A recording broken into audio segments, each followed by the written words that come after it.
You have another book called Security Yes, Mom, which is an examination of the intersectionality in your life as a security and crisis expert, as right. well as Mother of Three, and where those lines cross.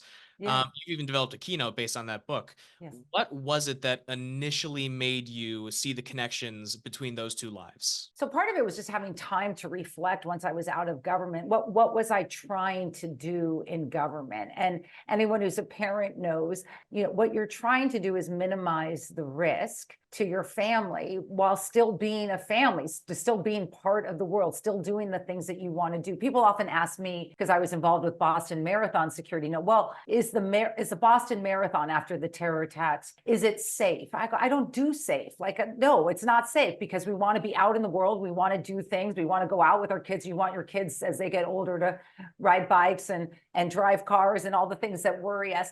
So what you can do is empower your children to recognize vulnerabilities, to be, aware of threats, and then how best to respond. So I sort of emerged the home and the homeland in that book. And I should say, fast forward a decade later, the opening to the next mainstream book, The Devil Never Sleeps, is really about my home. I wrote that book during COVID. I was home with the kids. I live in an old, where I am now, which is the CNN studio in my home. I live in this old rambling home in Cambridge, Massachusetts. And the story is long, so I'll truncate it. But I learned that 99 years before, in 1919, there was another family who lived in this home who lost a daughter to the Spanish flu in this home, the home I'm talking to you right now from. Hmm. And that sort of connection, right? That idea that, we always think that everything's so new and scary, actually was a way for me to think about, ultimately, why do I do what I do? It's to protect, essentially,